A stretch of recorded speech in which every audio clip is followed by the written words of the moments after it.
Kompleto na yan, ha? Nilagay ko na dyan lahat. Dapat sagutin talaga ni Robert lahat yan, ha? Huwag ka mag-alala, Nay. Ilalaban ko yung karapatan ng anak ko kahit saan pa kami mapunta. Gaga ka naman kasi. Inoperahan ka na ng malaking pera. Nagmamalaki ka pa. Talaga ba, Nay? Ganun lang ba kadali sa inyo na ipamigay yung anak ko? Eh, hindi pwede naman tinanggap na natin yung pera. Tapos tumakas tayo. Eh, di kasama mo pa rin yung Pero anak mo. hindi naman yun yung habol ko, Nay. Ayokong lumaki yung anak ko na hindi buo yung pamilya. Ayoko maging kagaya ko siya. Hoy! Bakit? May problema ka sa pagpapalaki ko sa'yo? Nay, aminin mo, hindi naman naging madali yung buhay ko, di ba? Gusto ko lang naman maranasan ng anak ko. Yung buo yung pamilya niya.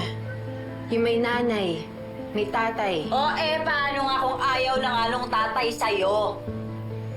Gagawa ako ng paraan. Hindi ko titigilan si Robert hanggat hindi niya ako natatanggap.